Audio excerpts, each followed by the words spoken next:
There's something about a true scary story that just hits different. It's not the jump scares or the creepy music. It's the feeling that it could happen to you. A wrong turn. A strange roommate. A decision that seems harmless. Until it isn't, these aren't ghost stories pulled from the internet or recycled urban legends.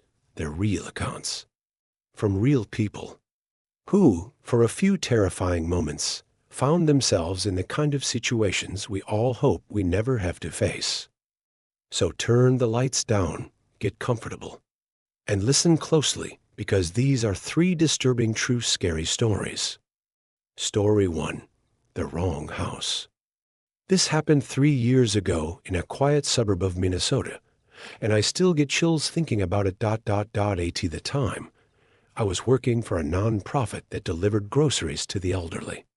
It was one of those small local initiatives where you really got to know the people you were helping, sweet old folks who lived alone and often just wanted someone to talk to for a few minutes.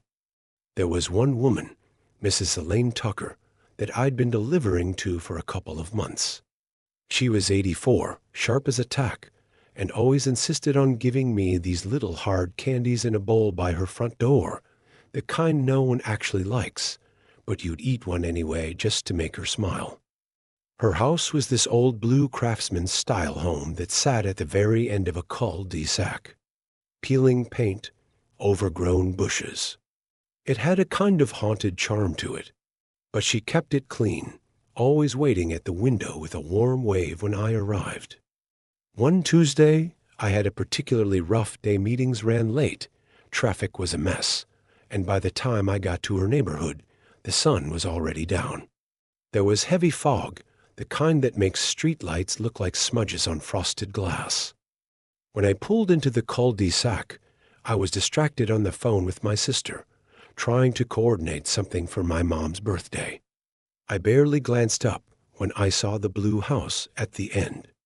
I hung up, grabbed the bags, and walked up to the porch, but something felt wrong. There were no lights on. Not in the living room. Not in the hallway. Not even the little porch light she always kept on. I remember pausing, wondering if I had the wrong day. But I had done this routine so many times. It was muscle memory at this point. I knocked. No answer.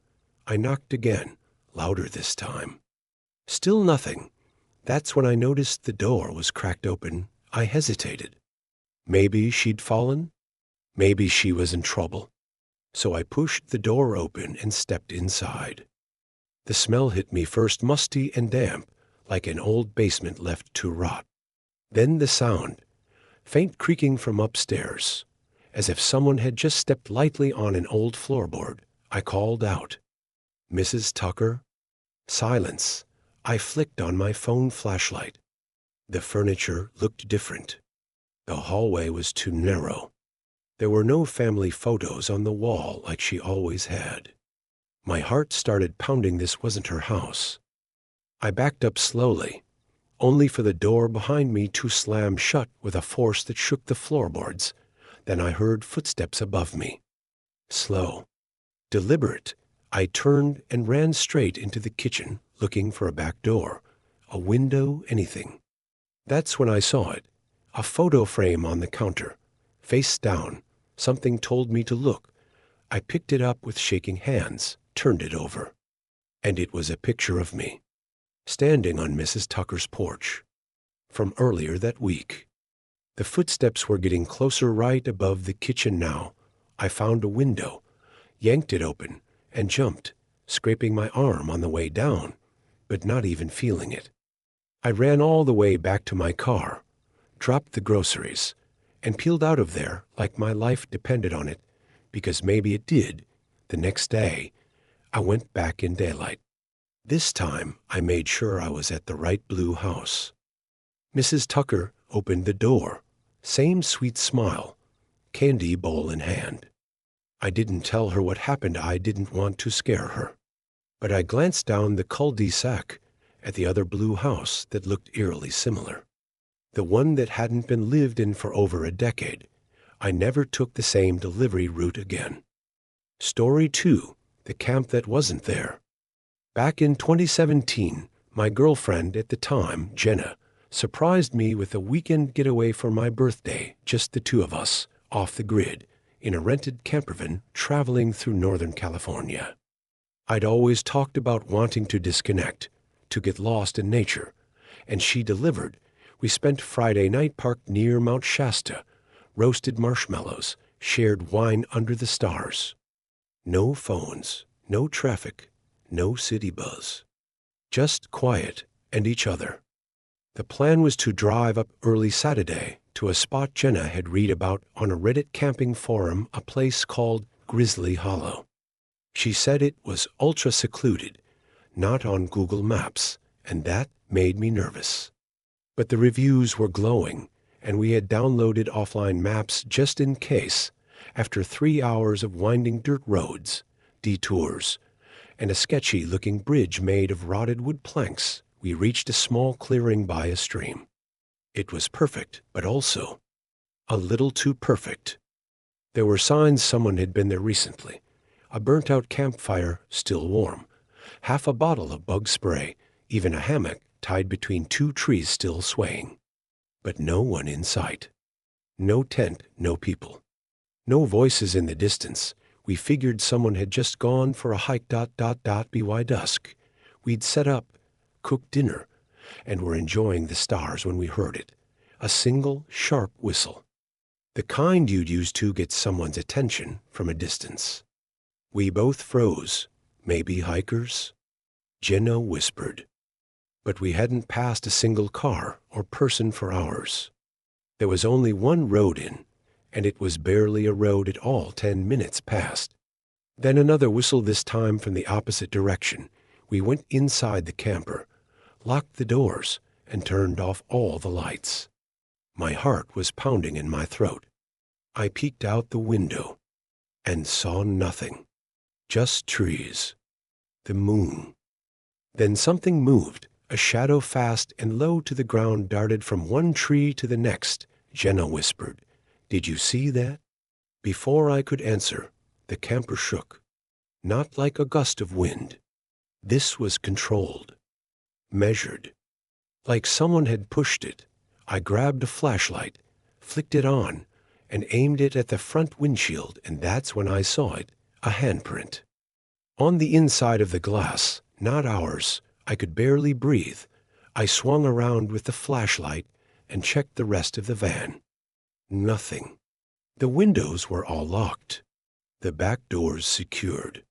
But the print was real, still fresh, still smudged. We didn't sleep.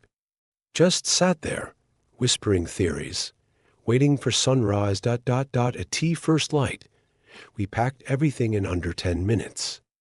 I started the engine, and we turned back the way we came. About 2 miles down the trail, we passed something that made my stomach drop. A no trespassing sign nailed to a tree, old and rusted, but still legible. We had somehow entered private property, completely unmarked on any of our maps, that night, in a motel room 2 towns over. Jenna checked the Reddit post again. It had been deleted. The account that posted it, suspended. And no trace of the thread. No mention of Grizzly Hollow anywhere else on the web. The weirdest part, when we returned the campervan, the rental guy asked casually, "You didn't stay up north, did you?" I asked why. He shrugged, smiled nervously, and said, "Just. People who go up there sometimes don't come back on time." We never spoke about it again, but every now and then I'll be out hiking, and I swear I hear a whistle in the distance. Story 3, Room 313. This happened during my sophomore year of college in Ohio. I went to a mid-sized liberal arts school surrounded by farmland and fog, the kind of place that felt like it existed in its own little bubble. You could walk from one end of campus to the other in under 10 minutes, and the dorms were so old, some of them still had fireplaces that didn't work and doors that didn't lock properly. My dorm, Bradley Hall, was a century-old building made of gray stone and ivy. Beautiful from the outside, Creepy as hell from the inside, my roommate, Marcus, was the quiet type. Philosophy major, loved reading Sartre and Nietzsche, always scribbling in these old leather notebooks he picked up from thrift shops. He was strange, but harmless, or at least, I thought he was. We lived in room 313, top floor, corner room. It had a weird slanted ceiling and a view of the chapel across the quad. At first, everything was normal. We got along, kept to ourselves, shared snacks, sometimes talked late into the night about life and dreams and whatever 20-year-olds think they understand. But by mid-semester, Marcus started changing. He became distant, not in a leave-me-alone kind of way, but in a something is watching me kind of way. He stopped sleeping. He started burning incense at night, saying it helped keep things quiet. He lined salt across the windowsills, muttered in Latin when he thought I wasn't listening, and asked me if I'd ever had the same dream twice in one night. I told him no. He just nodded. Like that confirmed something he'd feared. One night in October, I came back from the library around 2 a.m. and found our door chained shut from the inside. I knocked, thinking he'd fallen asleep. No answer. I knocked again louder. Then I heard him whisper through the door, "Don't come in. She's still in here." I froze. "What are you talking about, Marcus?" "Who's in there?" A pause. Then, "She only comes when you doubt she's real." I didn't sleep that night. I crashed on a friend's couch. The next morning, I went back. The door was unlocked. Marcus was sitting at his desk, calm, eating cereal. Like nothing happened. I asked him about last night. He stared at me and said, "You left the door open." She followed you. I was done at that point. I went to the resident director and requested a room change. But here's where it got worse. There was no room 313 on the housing record. Bradley Hall's top floor wasn't supposed to be in use. The RD showed me the roster. The building only had residents up to room 310. I showed her my ID. It clearly said 313. She looked pale. "We haven't had anyone in that room for over 10 years. She whispered, apparently.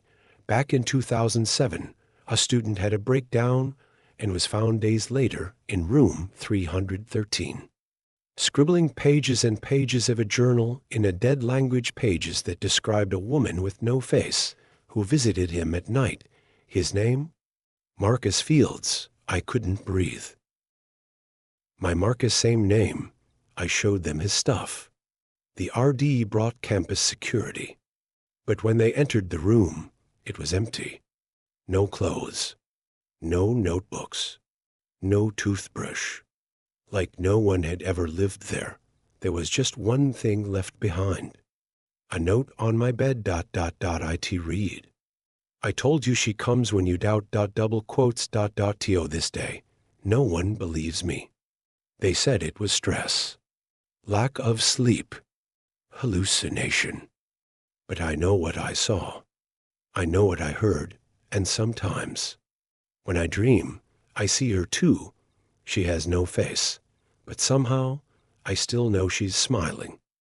If there's one thing these stories remind us, it's that fear isn't always lurking in haunted houses or abandoned asylums. Sometimes it lives just down the street, or waits for you in the woods, or shares a room with you for a whole semester. But maybe, just maybe, there's something to be learned here too.